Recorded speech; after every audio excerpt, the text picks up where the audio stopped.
बहुत समय पहले की बात है। एक छोटे से गांव में रामू नाम का एक ईमानदार लकड़हारा रहता था।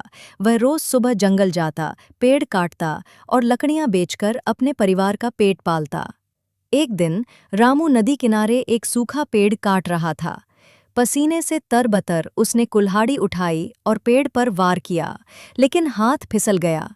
कुल्हाड़ी छूटकर सीधे नदी में जा गिरी। रामू घबरा गया। कुल्हाड़ी ही तो उसका एकमात्र सहारा थी। बिना उसके वह कुछ नहीं कर सकता था। मायूस होकर वह किनारे बैठकर रोने लगा। उसी वक्त नदी की लहरें तेज हुईं और एक चमकदार रोशनी के साथ जलपरी प्रकट हुईं। जलपरी ने पूछा, हे मनुष्य, तुम इस तरह उदास और बेचैन क्यों बैठे हो? नदी की लहरें तो गीत गा रही हैं, लेकिन तुम्हारा मन दुख से भरा है। बताओ, क्या तुमने इस नदी को कोई अमानत सौंपी है, जो अब लौट नहीं रही? हे देवी, मैं एक साधारण लकड़हारा हूं। आज पेड़ काटते समय मेरी कुल्हाड़ी हाथ से छूटकर इसी नदी में गिर गई। वही मेरा एकमात्र साधन था। अब मैं क्या करूं, कैसे जीऊं, इसी चिंता में बैठा हूं। जलपरी कुछ क्षण चुप रही। उसके चेहरे पर कोमलता थी, पर आंखों में गहराई थी। वह धीरे से बोली, तुम्हारे शब्दों में सच्चाई की गूंज है। ईमानदारी आजकल दुर्लभ हो गई है, परंतु मैं तुम्हारी परीक्षा लेना चाहती हूँ। तैयार रहो। इतना कहकर वो पानी में समा गई। रामू की सांसें थम गईं। कुछ ही पल बाद वह फिर प्रकट हुई। इस बार उसके हाथ में एक चमकती हुई सोने की कुल्हाड़ी थी। क्या ये तुम्हारी कुल्हाड़ी है? रामू ने बिना हिचक के सिर हिलाया और बोला, नहीं देवी, ये मेरी नहीं है। मेरी कुल्हाड़ी तो पुरानी लोहे की थी और उसका हत्था भी टूटा हुआ था। जलपरी के चेहरे पर हल्की मुस्कान आई। उसने फिर से जल में डुबकी लगाई। अब की बार वो चांदी की कुल्हाड़ी लेकर ऊपर आई। क्या ये तुम्हारी कुल्हाड़ी है? रामू ने फिर उसी सच्चाई के साथ उत्तर दिया। ना ही देवी, ये भी मेरी नहीं है। तीसरी बार जलपरी पानी में गई। अब वह रामू की असली पुरानी और जंग लगी कुल्हाड़ी लेकर लौटी। रामू की आंखें चमक उठीं। हाँ देवी, यही है मेरी कुल्हाड़ी। मैं इसे पहचानता हूं। इसके हत्थे पर जो दाग है वो मेरी मेहनत की निशानी है। जलपरी मुस्कुराई। उसने तीनों कुल्हाड़ियां रामू की ओर बढ़ा दी।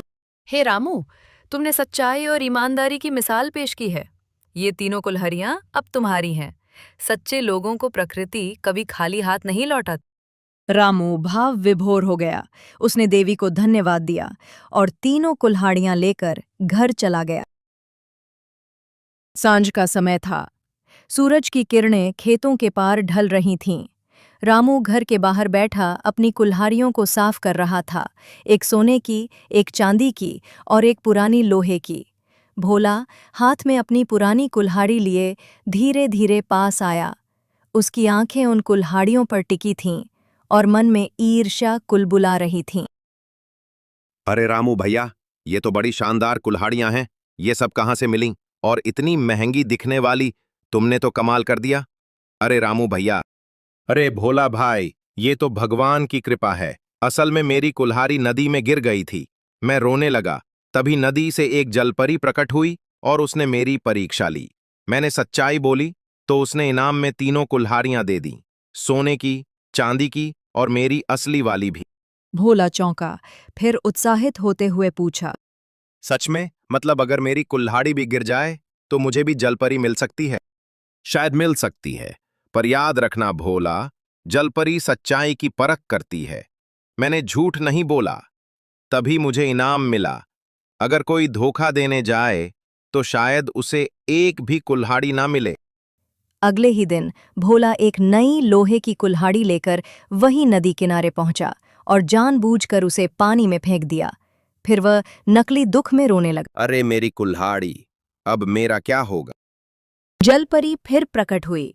उसने भोला से वही सवाल पूछा। हे मनुष्य, क्यों रो रहे हो?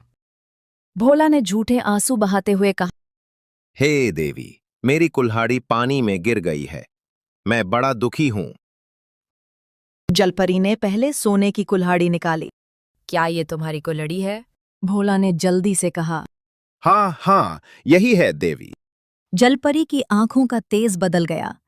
वो गंभीर स्वर में बोली, तुमने लोभ के कारण झूठ बोला।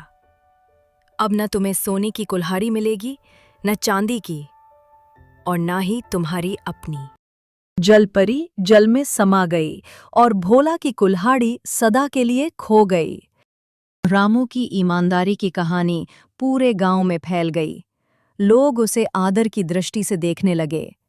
बच्चे उससे सीखने लगे और बूढ़े उसका उदाहरण देने लगे। भोला अब भी नदी किनारे बैठा था, पर अब रोने की वजह सिर्फ कुल्हाड़ी नहीं, उसकी गिरती हुई साख और अंतरात्मा की चुप्पी थी।